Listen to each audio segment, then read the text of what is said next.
Okay, next is Lena. Wonderful. Hello, Hi, Helen. Lena. Hello, Helen.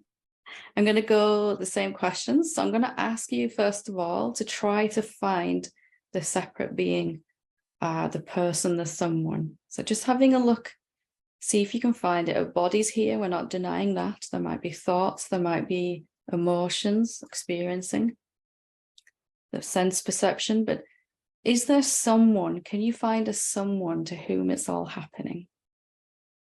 No. No. So what do you find then? What is it all reporting to?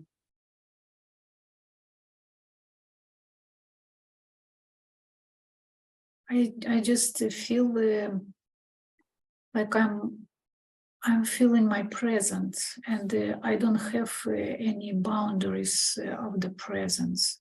Yeah. Wonderful. So we've looked and we haven't found a separate being. And what we do find is the noumenon, by whichever name we're calling it. Here we're using the word presence again. So we search, let's just look one more time. Let's reconfirm, because each time we do this, it's going to take us to the end of that slidey bar. So is there someone trying to get to awakening? Can you find someone that's having a different experience than I am? Absolutely not. It's Absolutely not. funny for me, like a cartoon. I try to find somebody who is running, jumping, and I cannot. Absolutely not. So it's it might be strange to ask a question and not find what we're looking for, and that's the right answer. But here in this class, it's the right answer. There is no one trying to get anywhere, and we're proving this experientially. So the next time your mind says something, whatever it says, it's a little bit harder to believe it's talking to you, and a little easier to just understand it's just talking. That's what mind does. Not to anyone in particular. It's just talking in the presence. So we'll move on to the second exercise. I forgot the word then. And I'm going to ask you just to recognize that presence again. I'm going to ask you the same questions.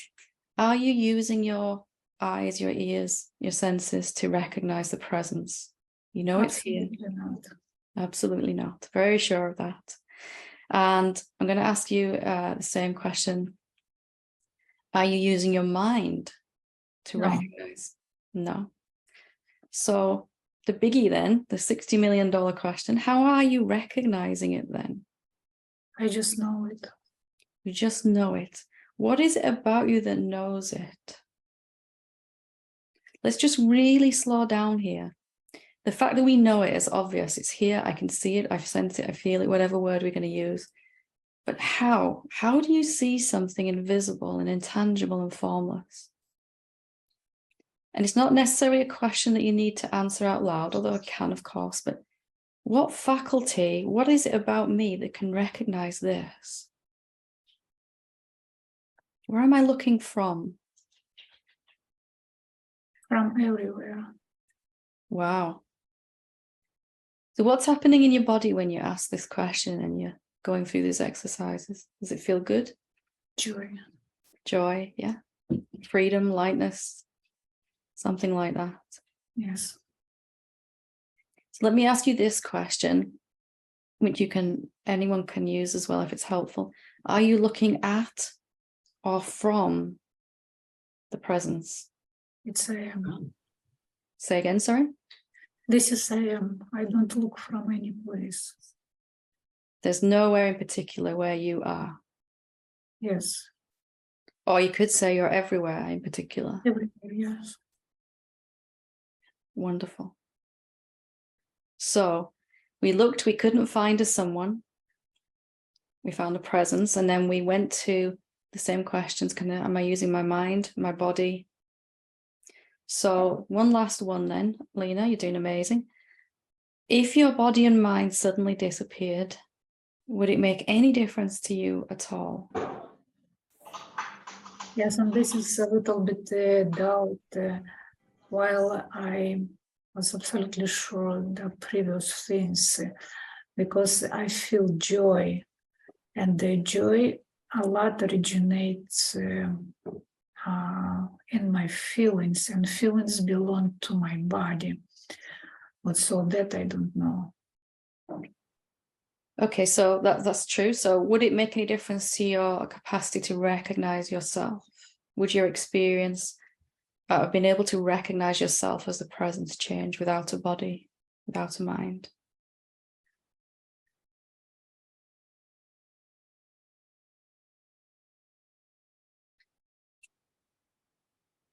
I don't know. How does that I don't know feel? Does it feel, what does it feel like? Yes, it's actually feel diminishing my joy, which I had before. So just staying with that, because there's a little doubt there, that's all. Can you feel we just hit the little doubt pocket? Yes. I'm not quite 100% convinced of this, and that's okay. What we're doing with these exercises, we're finding where our little doubt pocket is. For me, intellectually at that point, I knew it wouldn't make any difference.